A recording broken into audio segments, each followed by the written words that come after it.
Здравейте! В това видео ще може да разгледате дипломния ми проект. Беше създаден през 2023 година и днес ще ви обясня повече за него. През това време може да разгледате елементите. Ще показвам всеки елемент отделно. Всичко е ръчно изработено. И нека започнем с разяснението. Train Track Killer е бордова игра, в която главната цел на потребителя е да разреши случая на известен сериен убиец, тероризиращ невинните жители на Америка. Следвайки стъпките на железопътните линии, действието се развива в периода от 30-те и 40-те години на 20 век. Играта е базирана на измислена история, но черпи вдъхновение от реални хора, тъй като е проект за университета. Има доста голяма част от картинки, които съм взимала от интернет и нямам авторски права над тях, но тъй като е само проект за университет, си позволих да ги използвам. Продължаваме с разяснението на играта.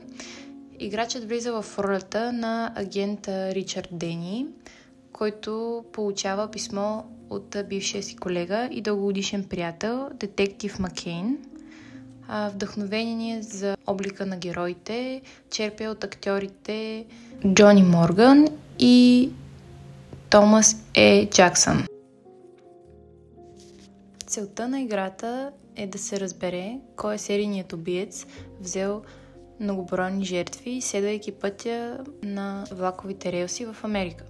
Играта е насочена към целева група над 12 години, тъй като съдържа графични и ексклузивни картинки и описания. Основната идея на играта не е да затрудни потребителя с загадки, а да го пренесе в едно минало време и да го накара да изпита какво би било да бъде разследващ през 40-те години на 20 век. Играта е направена така, че следва логическия път, който би следвал и един реално разследващ. Играчът получава комплект, пълен с елементи, представени като улики и инструкции, създадени да бъдат използвани последователно. Спазвайки хронологичния ред на играта, при отваряне на уликите и разрешаване на загадките, свързани с тях, играчът може да премине към следващите стъпки. Отваряйки всяко писмо едно по едно, той намира информация, която да му помогне да разбере как да продължи. По време на играта може да се използва помощни материали, както е обяснено в указанията, които намира първоначално, заедно с писмото при започване на играта. Отваряйки загадките, играчът намира в тях пъзел, шифър или код, който трябва да разгадае. Играчът трябва стриктно да спазва хронологията на играта, за да може да стигне до финала й. Използвайки предоставените му помощни материали, разрешава загадките и преминава към следващите стъпки. В инструкциите може да намери кога и как може да използва предоставените му ключове и помощни материали. В момента на екрана може да разгледате книжка, която е направена за дипломния проект. Тя не е свързана с играта, но в нея е поставена последователно информацията, всички писма, които ще получите в играта и как изглеждат всъщност материалите и какви графични елементи съм използвала в създаването на самата игра.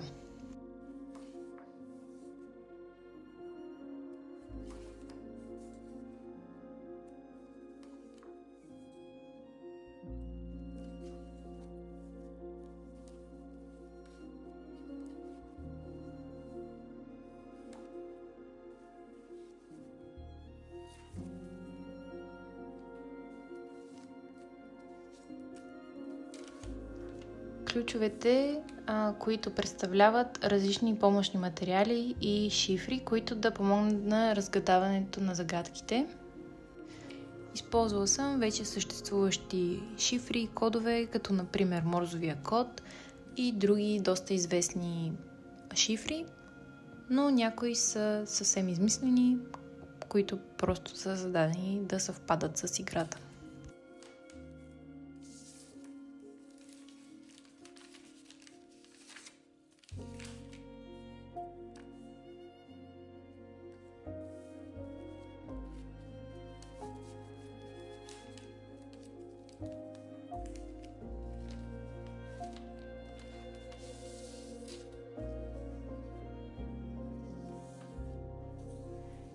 В комплекта на играта, както може да видите, писмо, в което е описано как и защо се е стигнало до там, че трябва да помогне в разрешаването на случая, с кратко въведение от детектив Маккейн, който го съпровожда по време на цялата игра, чрез писмата от тефтерчето, които му е оставил.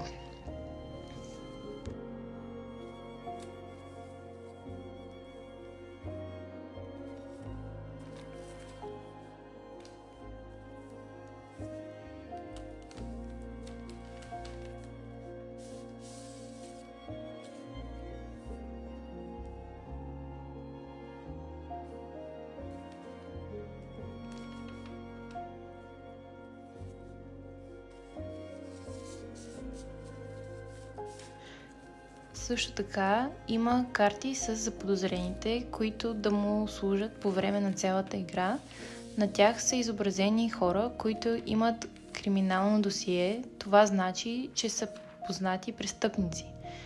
Заподозрените също са вдъхновени от реални хора, живели през 20 век, извършили истински престъпления. Информацията, предоставена за тях, е променена, за да може да допълва и съвпада с идеята на играта. За всеки един заподозрян се знаят отличителни характеристики, записани на картите, и всеки един от тях може да бъде убиецът. Картите съдържат името на заподозрения, информация за него, външни характеристики и други. Сега ще видите последователността на градовете и съответстващите към тях загадки. Отбелязал съм всеки град като билет на влак. Може да видите отбелязана датата, месеца и в града, в който сме.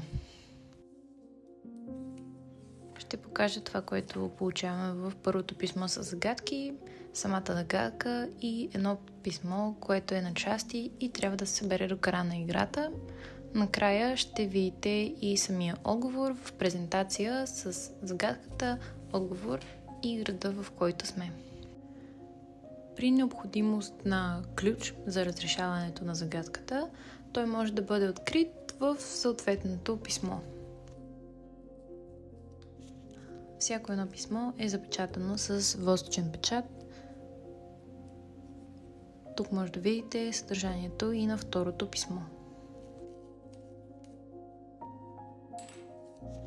Тази загадка се разрешава с морзовия код, който сте получили в писмото ключове, което може да видите вляво на екрана.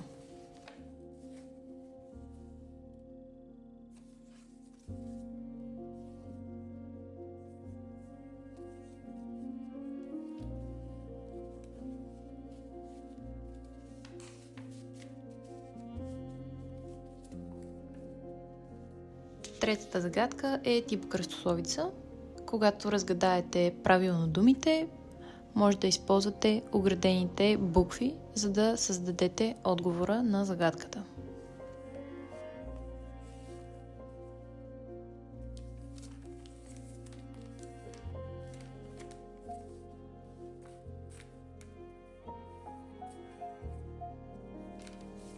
Започваме да получаваме и тези бели писма. Те са части от дневника на детектив Маккейн, които вече са разшифровани и може да ни помогнат в разкриването на случая.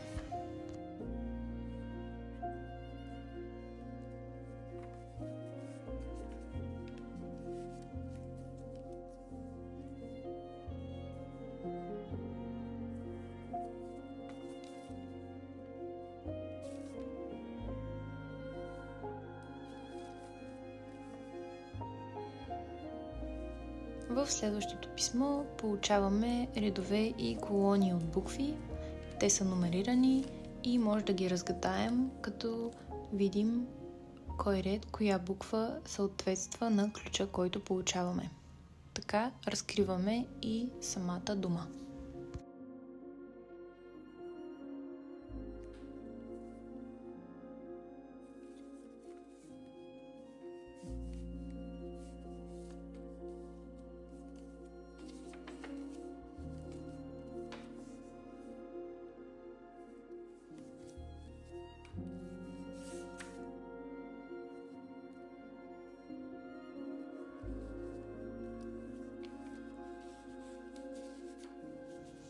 В следващото писмо намираме шифър, който трябва да бъде разгадан.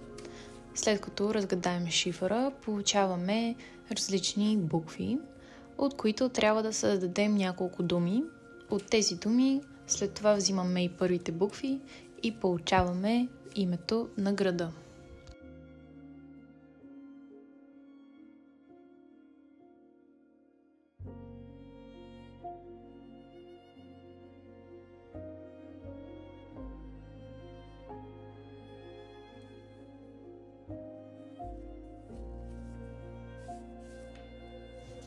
В следващото писмо намираме случайни цифри. Тях може да разгадаем отново с един от ключовете, който е телефон. Всяка цифра съответства на буква, в зависимост колко пъти е написана цифрата. След това взимаме последователността от това как са написани цифрите на самият лист.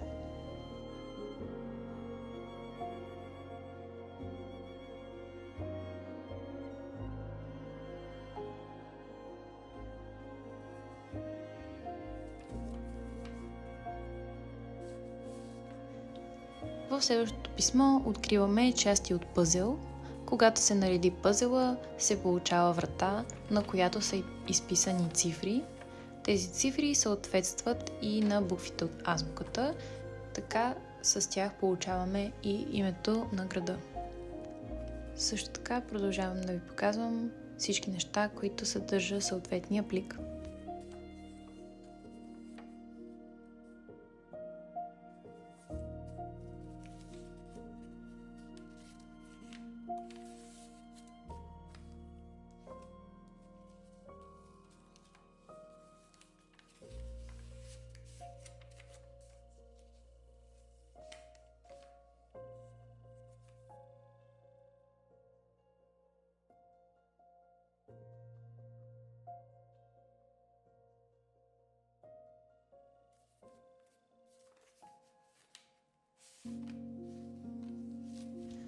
В следващия плик намираме изображение на очи, които гледат в различни посоки.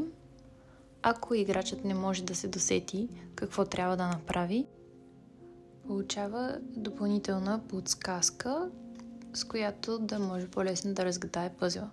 В случая трябва да се проследи посоката, в която гледат очите.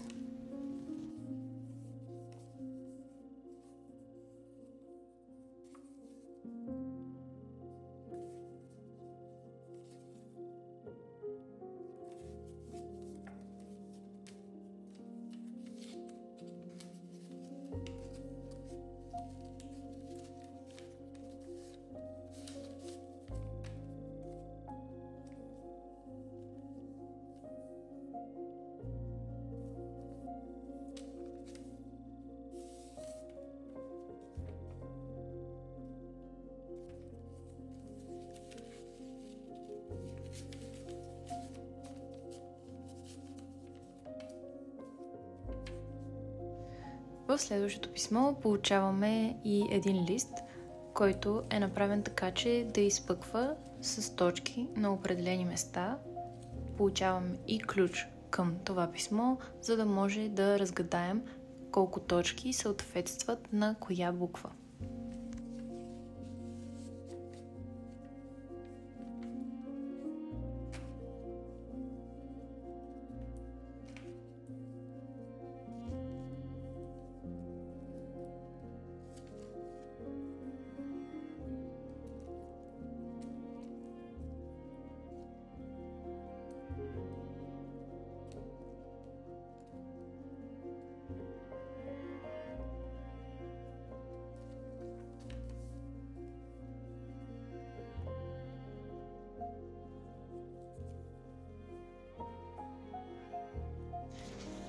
В следващото писмо намираме и страница от вестник. Новината във вестника е за друг сериен убиец, но нас главно ни интересуват грешките, допуснати в самата статия. Когато съберем буквите от грешките във вестника, намираме и града, който ни трябва. Също така получаваме и последните части от дневника на детектив Макен и последното парче от пъзела писмо, който трябва да наредим в края на играта.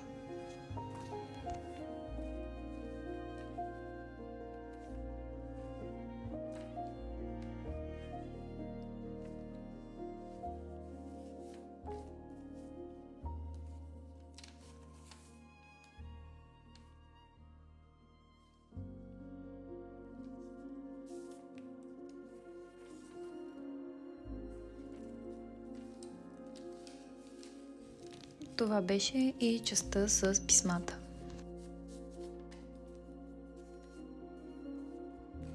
Играта съдържа също така и една карта, която представлява всъщност борда на играта. Схема на влаковите релси в Америка в периода около 1930 година. Картата е модифицирана, за да може да се използва като спомагателен материал към играта.